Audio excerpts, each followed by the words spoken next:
오늘 우리에게 주신 하나님의 말씀은 여호수아서 23장 1절에서 13절까지 말씀입니다.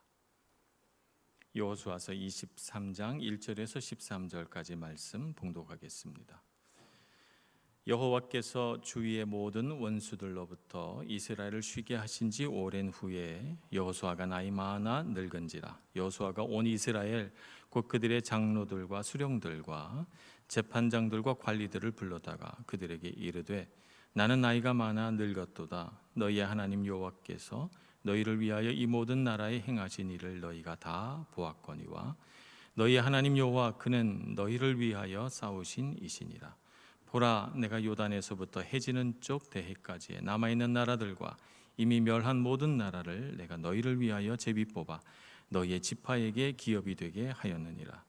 너희 하나님 여호와 그가 너희 앞에서 그들을 쫓아내사 너희 목전에서 그들을 떠나게 하시리니 너희 하나님 여호와께서 너희에게 말씀하신 대로 너희가 그 땅을 차지할 것이라. 그러므로 너희는 크게 힘써 모세 율법책에 기록된 것을 다 지켜 행하라. 그것을 떠나 우로나 좌로나 치우치지 말라. 너희 중에 남아있는 이 민족들 중에 들어가지 말라. 그들의 신들의 이름을 부르지 말라. 그것들을 가리켜 맹세하지 말라. 또 그것을 섬겨서 그것들에게 절하지 말라. 오직 너희의 하나님 여호와께 가까이 하기를 오늘까지 행한 것 같이 하라. 이는 여호와께서 강대한 나라들을 너희 앞에서 쫓아내셨으므로 오늘까지 너희에게 맞선 자가 하나도 없었느니라. 너희 중 한 사람이 1000명을 쫓으리니 이는 너희의 하나님 여호와 그가 너희에게 말씀하신 것 같이 너희를 위하여 싸우심이라. 그러므로 스스로 조심하여 너희의 하나님 여호와를 사랑하라. 너희가 만일 돌아서서 너희 중에 남아있는 이 민족들을 가까이하여 더불어 혼인하며 서로 왕래하면 확실히 알라. 너희의 하나님 여호와께서 이 민족들을 너희 목전에서 다시는 쫓아내지 아니하시리니 그들이 너희에게 올무가 되며 덫이 되며 너희 옆구리에 채찍이 되며 너희 눈에 가시가 되어서 너희가 마침내 너희의 하나님 여호와께서 너희에게 주신 이 아름다운 땅에서 멸하리라. 아멘. 여호수아서가 이제 2장 남았네요. 23장, 24장 이렇게 2장 남았습니다. 여호수아서의 제일 마지막 부분을 형성하고 있는 23장, 24장은 여호수아라고 하는 탁월한 지도자의 마지막 말을 기록해 놓은 부분입니다. 오늘 1절 말씀에 보니까 여호수아가 나이 많아 늙은지라 이렇게 되어 있습니다. 이제 나이가 많이 들었습니다. 세월이 얼마나 흘렀을까요? 여호수아가 110세에 사망했다고 성경이 기록하고 있으니까 사망이 몇 년 남지 않은 시기가 아닐까 이렇게 생각을 합니다. 갈렙과 같은 시기에 요단강을 건넜다라고 하면 갈렙이 요단강을 건널 때 80세였으니까 80세부터 가나안 땅을 정복하고 분배해서 세월이 쭉 걸려서 110세 어간까지 간다면 적어도 25년은 지났겠다 이런 생각이 듭니다. 한 105세나 한 108세 정도 된 여호수아가 이게 자기 인생을 뒤돌아보면서 이스라엘 백성들에게 가장 중요한 말씀을 하고 있는 것입니다. 유언이라고 하는 것은 세상을 떠날 때 하는 말인데 여호수아의 유언이거든요. 인생을 살면서 가장 가치롭고 중요하다고 생각하는 그것을 지금 이스라엘 백성들에게 말하려고 하는 것이니까 우리가 여호수아의 이 유언의 말씀, 마지막 말씀을 귀 기울여 듣고 그가 인생을 겪으면서 무엇이 가장 귀하고 가치롭다고 느꼈는지 우리도 듣고 또 그 가치를 받아들일 수 있어야 되겠습니다. 23장에서 여호수아가 남긴 마지막 말은 한 문장으로 요약할 수 있습니다. 여호와를 사랑하라. 하나님을 사랑하라는 것입니다. 11절 말씀에 보면 이렇게 기록하고 있습니다. 그러므로 스스로 조심하여 너희의 하나님 여호와를 사랑하라. 자기 마음과 생각을 정돈하고 바로 세워서 하나님만을 사랑하도록 힘쓰라는 것이죠. 그것이 우리 인생에서 가장 귀하고 가치로운 일이고 그 일에는 얼마든지 우리 인생을 헌신해도 좋다는 말입니다. 그러면 우리 인생이 복이 있다는 이야기죠. 그래서 오늘은 이 여호수아의 유언을 붙들고 여호와를 사랑하는 것에 대해서 한번 배워보려고 합니다. 여호와 하나님을 사랑하라. 교회를 조금만 다녀도 하나님을 사랑하라는 말 많이 듣습니다. 그래서 우리 기독교인들에게 하나님을 사랑하라는 말은 낯선 문장이 아니죠. 그럼에도 불구하고 여호와를 사랑하라고 하는 말씀이 여호수아를 통해 우리에게 울려질 때 그 의미가 남다른 까닭은 하나님을 사랑하라는 말을 많이 듣기는 했지만 사실 하나님을 사랑하는 것에 대해서 좀 난감해하는 그리스도인들이 많다는 것이죠. 어떻게 하는 것이 하나님을 사랑하는 것일까? 나는 과연 하나님을 사랑하고 있는 것일까? 눈에 보이는 사람도 사랑하기 어려운데 보이지 않는 하나님을 어떻게 사랑할 수 있단 말인가? 하나님을 사랑하라, 당연한 말씀이시고 그래야만 된다고 생각하지만 어떻게 하는 것이 하나님을 사랑하는 것일까? 잘 모르고 어려워하는 성도들도 있을 것 같습니다. 그래서 오늘은 23장의 여호수아의 마지막 말을 쭉 우리가 풀어 들으면서 하나님을 사랑한다는 것이 이런 것이구나 함께 묵상해 보고자 합니다. 첫째는 하나님을 사랑하는 것, 그것은 하나님께서 우리를 위하여 싸우신다는 것을 아는 것입니다. 그것을 기억하는 것입니다. 오늘 3절 말씀을 보면 이렇게 기록하고 있습니다. 너희의 하나님 여호와께서 너희를 위하여 이 모든 날에 행하신 일을 너희가 다 보았거니와 너희의 하나님 여호와 그는 너희를 위하여 싸우신 이시니라. 우리를 위하여 싸우시는 분이시라는 것입니다. 하나님께서. 우리는 인생을 살아간다 그럴 때 분투한다 이런 표현을 많이 합니다. 분투라고 하는 것은 막 힘을 들여서 싸운다 이런 뜻입니다. 땀을 흘리면서 온 힘을 다해서 싸우는 것을 우리 인생을 살아가는 분투라고 말합니다. 얼마나 많은 싸움들이 있습니까? 이 세상에서 우리가 가만히 있으면 누가 우리 잘 살게 해줍니까? 싸워야 되죠. 환경과 싸워야 되고 내가 처한 상황과 싸워야 되고 내 마음에 일어나는 숱한 유혹과 갈등과도 싸워야 되기 때문에 우리는 외부의 싸움, 내면의 싸움, 이 두 싸움을 싸우면서 인생을 살아갑니다. 근데 우리 여기서 우리 인생에서 꼭 기억해야 될 것, 하나님께서 우리를 위하여 싸우신다. 이 사실을 기억해야 된다는 것이죠. 이스라엘 백성이 출애굽에서부터 가나안 정복에 이르기까지 그 모든 과정을 살펴보니까 주님께서 싸우셨습니다. 이스라엘 백성들이 감당하지 못할 어려움 속에 있을 때는 하나님께서 직접 나서서 싸우셨어요.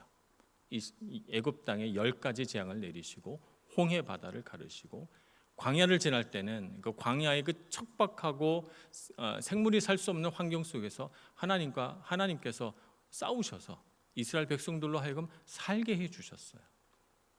이스라엘 백성들이 노력한 것도 있지만 그러나 그 노력을 뛰어넘는 하나님의 놀라운 은혜가 있었기 때문에 그들이 광야 40년을 지나갈 수 있었던 것이죠. 하나님께서는 이스라엘 백성들을 위하여 싸우시고 그들을 인도해 내셨습니다. 뿐만 아니라 하나님께서는 하나님의 백성을 훈련시켜서 싸우게 하십니다. 하나님께서 싸우시는 방법은 하나님이 직접 나서기도 하지만 하나님의 사람을 사용하시기도 하십니다. 왜 이렇게 하십니까? 하나님께서 자기 백성을 사랑하시기 때문이죠. 아무것도 안 하고 가만 내버려 두고 하나님만 싸우시면 이 백성은 연약해질 수밖에 없어요. 강한 민족이 될 수가 없습니다.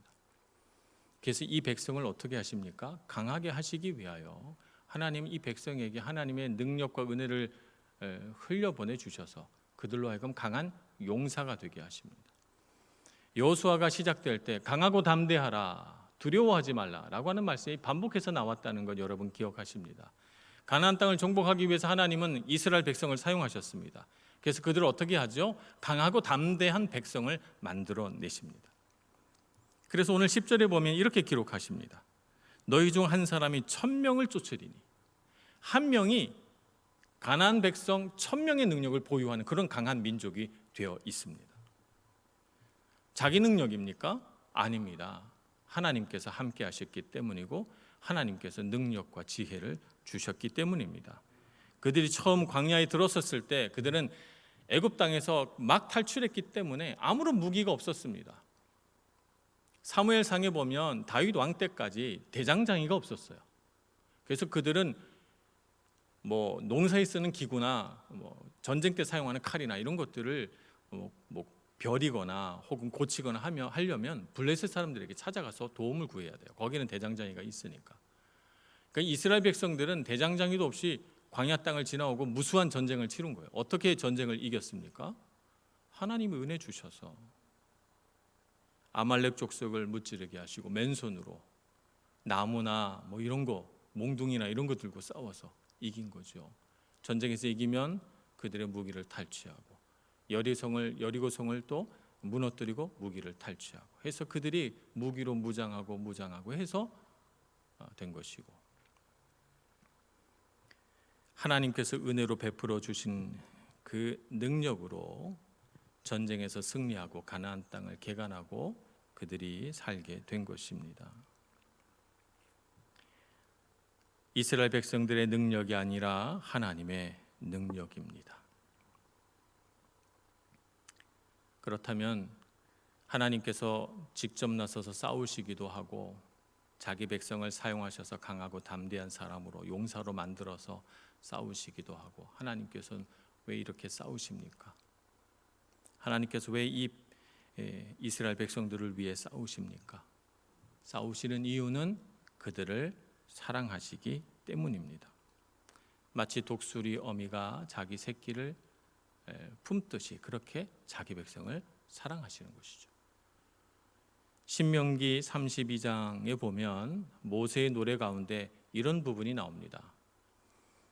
독수리가 자기 새끼를 보금자리에서 날개짓하면서 훈련시키듯이 그렇게 훈련시킨다는 거예요. 날개를 막 버덕거리면서 날개치는 법을 배우게 하고, 그 다음에는 나는 법을 배워야 하니까 나는 법은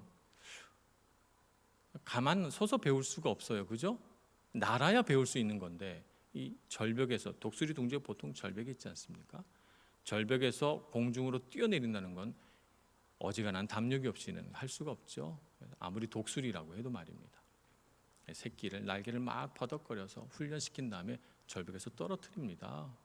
그래서 그들로 하여금 공기를 타고 활강하는 법을 배우게 하죠. 날개짓하는 법을 배우게 하고. 그런데 정말 겁이 나서 그냥 떨어지는 새끼가 있으면 어떻게 합니까? 독수리가 내려가서 어미 독수리가 자기 새끼 독수리를 자기 등에 태우고 다시 올라오는 거죠. 그 과정을 신명기 32장 11절에 기록해 놓고 있습니다. 독수리 어미가 새끼를 품고 그들을 훈련시키듯이 그렇게 자기 백성을 훈련시키시고 강하고 담대한 민족으로 만들어 놓으셨습니다. 사랑하시기 때문에. 어미가 자기 자식을 사랑하듯이 그런 사랑으로 하나님께서 우리를 돌보시고 강하게 해주시는 줄로 믿습니다. 우리 인생에 많은 싸움들이 있습니다. 우리도 해외에서 살다 보니까 인생이 주는 어려움, 해외 생활의 어려움, 여러 가지 싸움들이 있습니다. 내 힘으로 싸우는 것 같아도 하나님께서 우리와 함께 하시기 때문에 우리가 여기까지 온 줄로 믿습니다. 내 능력 자랑하지 않고 하나님의 은혜입니다. 고백할 수 있는 저와 여러분 되기를 소망합니다. 우리가 위험 속에 빠졌을 때 때로는 하나님을 신뢰하지 못하고 겁에 질려 주춤거리고 길을 잃고 헤맬 때도 독수리 날개 등 위에 자기 새끼를 태우고 날아오르듯이 우리를 보호하시고 지켜주시고 우리를 살려주신 줄로 믿습니다. 하나님의 백성을 포기하지 않으시는 하나님의 그 크신 사랑이 그분이 싸우시는 이유입니다. 오늘날 우리가 가장 치열한 전쟁터는 사실은 죄와의 싸움입니다. 이 세상 죄와의 싸움, 내 내면에서 일어나는 숱한 연약함과 죄와의 싸움이 가장 치열한 전쟁터인데, 하나님께서는 그 치열한 전쟁터 위에 자기 아들을 주시고 그 아들의 생명값으로 인하여 우리가 그 죄와의 싸움에서 승리하도록 이끌어 가십니다. 그래서 요한일서 4장 10절에서는 이렇게 말씀합니다. 사랑은 여기 있으니 우리가 하나님을 사랑한 것이 아니요 하나님이 우리를 사랑하사 우리 죄를 속하기 위하여 화목제물로 그 아들을 보내셨습니다.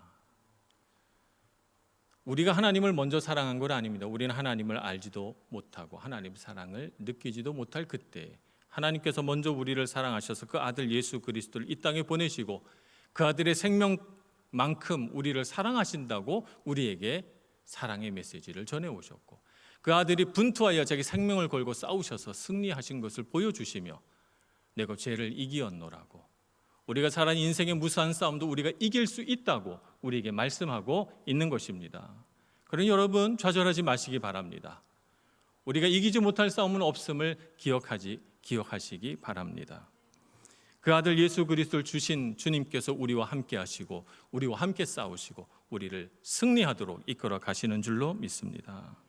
그렇기 때문에 하나님께서 우리를 위하여 싸우신다라고 하는 이 말씀을 들을 때는 하나님 우리를 얼마나 사랑하시는가 하는 것을 기억하는 것이 중요합니다. 하나님이 온 힘을 다하여 우리를 사랑하시기 때문에 싸우시는구나 기억하시고 그 사랑에 기대어 우리도 주님 사랑하기를 소망합니다. 주님의 그 크신 은혜를 마음에 담고 주님 우리도 주님 사랑합니다 고백하며 주님 사랑하는 마음이 우리 마음 안에 차오르고 또 더 성장하기를 소망합니다. 두 번째 여호와를 사랑하라는 말씀은 오늘 말씀을 보니까 말씀을 지키라는 것으로 요약이 됩니다. 말씀을 지키라. 말씀에서 떠나지 말라. 좌로나 우로나 치우치지 말라. 이렇게 말씀하십니다. 치우치지 말라는 말씀은 하나님의 말씀을 딱 가지고 그 말씀으로 영적 균형을 잡으라는 말씀입니다. 사람이 균형을 잃으면 안 되거든요. 사람이 가진 생각이나 감정은 자꾸 한쪽으로 치우치기 쉽습니다.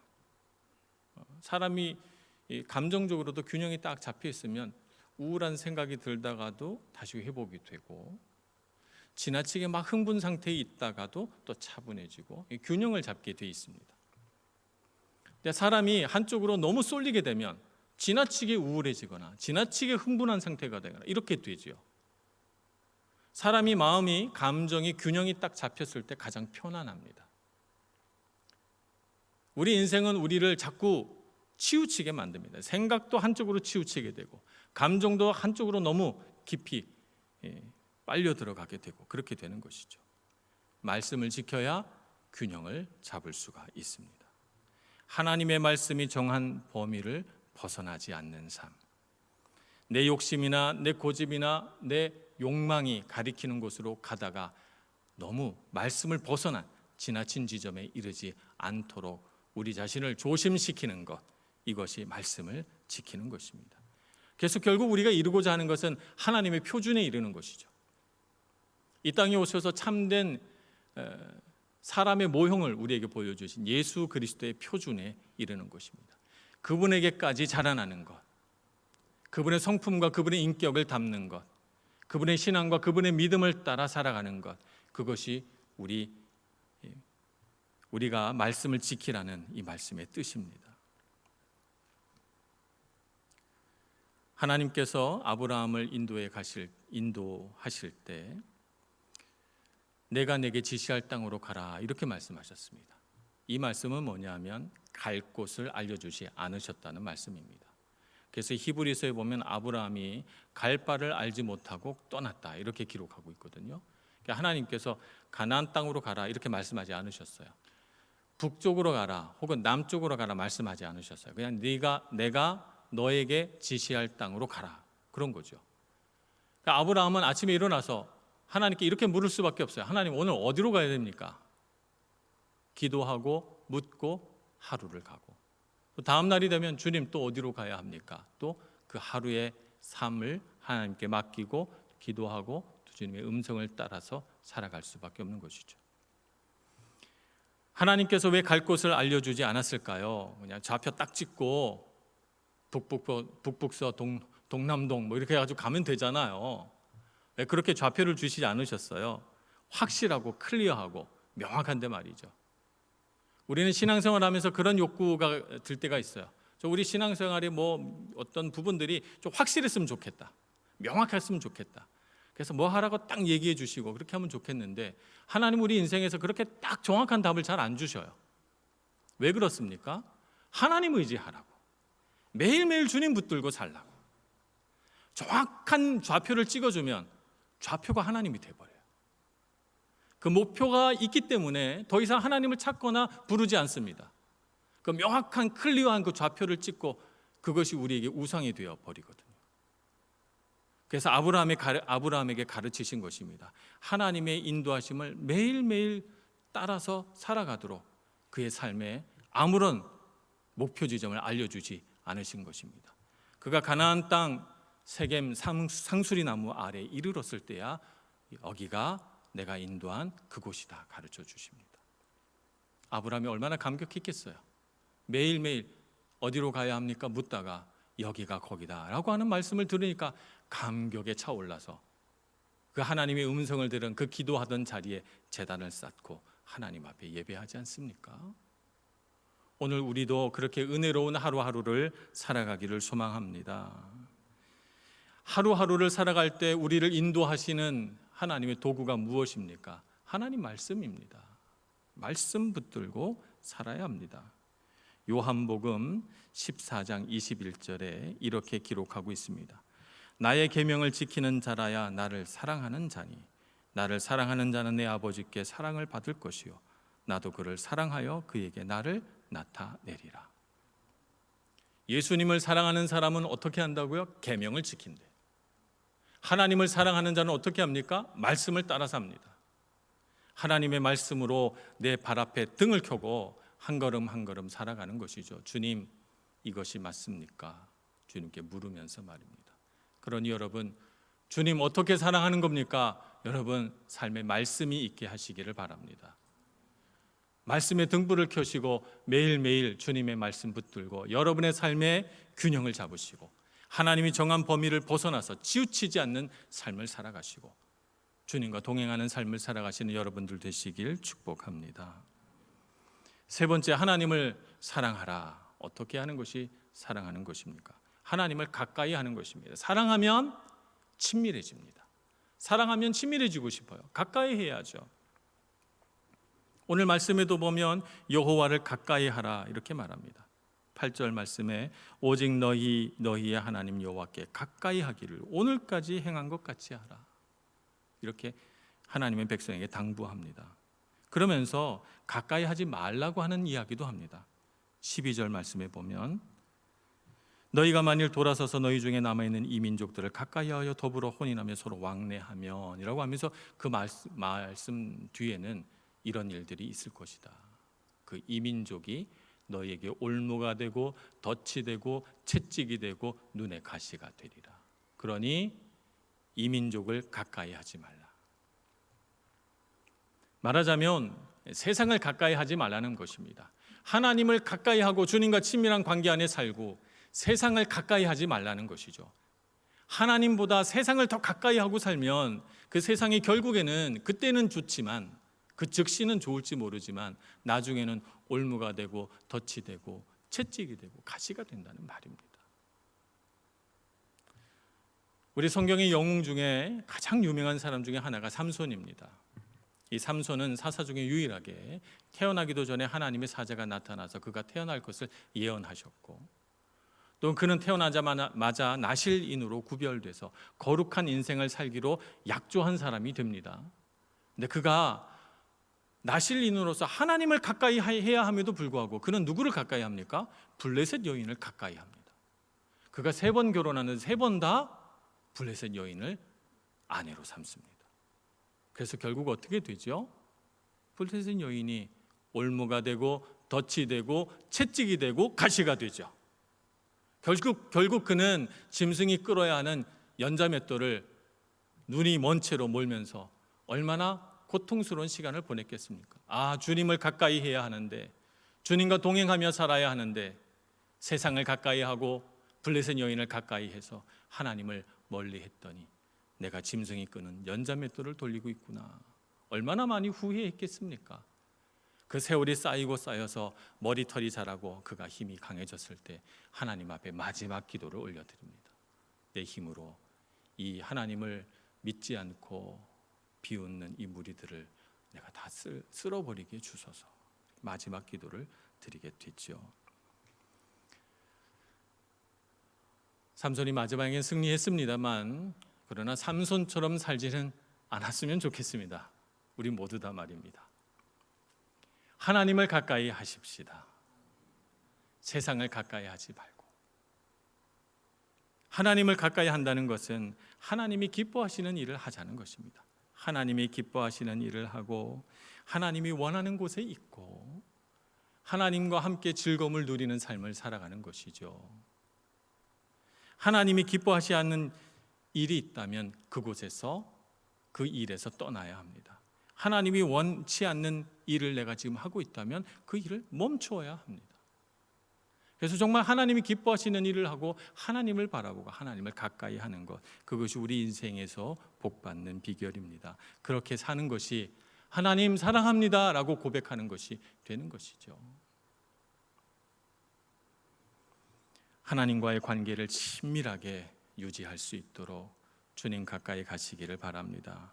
주님을 가까이 하는 것은 예배를 가까이 하는 것이고, 주님을 가까이 하는 것은 기도를 잊지 않는 것이고, 주님을 가까이 하는 것은 주님의 말씀을 날마다 묵상하여 그 말씀이 내 가슴에 있게 하는 것입니다. 주님 곁에서 떠나지 않는 여러분들 되시길 축복합니다. 제가 한국에 가서 2023 교회 트렌드라고 하는 책을 사왔어요. 궁금하더라고요. 코로나 이후에 세상이 어떻게 변해가고 교회는 어떻게 변해갈까. 그래서 그 책에는 상당히 두꺼운 책인데 각종 여론조사가 쫙 수록이 돼 있어요. 그래서 그 여론조사를 바탕으로 해서 코로나 시기 이후에 등장한 새로운 그리스도인들을 쫙 분류를 해놨습니다. 그 중에 하나가 뭐냐면 플로팅 크리스찬이에요. 플로팅이 뭐냐면 떠다니는 이런 뜻이거든요. 그러니까 뿌리를 내리지 못하고 떠다니는 그리스도인이 많아졌다는 거예요. 교회 와서 예배하고 하나님을 찬양하고 이 몸이 와야 마음도 오는 건데 온라인으로 계속 예배를 드리다 보니까 본인은 그런 생각은 아니었지만 결국에는 온라인이 편하게 되고 익숙하게 되고 그렇다 보니까 현장 예배 할 수 있는 상황이 됐음에도 불구하고 교회에 안 나온다는 것이죠. 그리고 집에 앉아서 이 교회 온라인 예배 눌러보고 저 교회 온라인 예배 눌러보면서 내가 오늘 하루 예배 한 3번 드렸다 이렇게 말하는 거죠. 그런데 마음은 어때요? 마음은 하나님에서 자꾸 멀어지는 거예요. 그래서 오늘 아침에 온라인으로 몇 교회 예배 드리고 오후에는 다른 일 하는 겁니다. 훨씬 더 내 인생의 시간이 풍요해졌다 이렇게 생각하고 그런 뿌리가 약해진 떠다니는 그리스도인이 많아졌다고 합니다. 슬픈 일이죠. 여러분 주님 곁에 가까이 계시기를 바랍니다. 우리가 코로나 처음 왔을 때 사방에서 저에게 문자가 왔어요. 주님, 목사님 예배가 이렇게 귀한 줄 몰랐어요. 예배의 자리가 정말 그립습니다. 이렇게 우리 그 마음 회복합시다. 정말 예배를 찾고 또 찾고 갈급한 심령으로 주님 앞에 예배하는 성도 되기를 소망합니다. 그래서 주님을 가까이 더 가까이 친밀하신 주님, 우리를 사랑하시는 주님, 그래서 우리 입술로 저절로 주님 사랑합니다 고백할 수 있는 그런 신앙으로 살아갈 수 있기를 소망합니다. 그래서 이 어려운 때, 이 위기의 때를 잘 이겨내시고 주님 주신 능력으로 어디로 가든지 무엇을 하든지 승리하시는 여러분들 되시길 축복합니다. 기도하겠습니다. 자비로우신 하나님, 지혜 없고 능력 없는 저희들을 하나님 은혜 손으로 붙드시고 우리로 하여금 이 혼란한 세상 가운데서 중심 잃지 않고 살아가게 해주시니 감사합니다. 하나님의 말씀을 우리 마음에 품고 예배의 자리를 사모하는 저희들 되게 하여 주시옵시고 주님께서 우리 곁에 늘 함께 계셔서 우리를 도우시는 줄 믿고 담대한 믿음으로 거친 세상 해치고 승리하며 살아가는 저희들 되게 하여 주옵소서. 주님 품에서 떠나지 않는 저희들 되게 해주시기를 간절히 소원하며 예수님의 이름으로 기도합니다. 아멘.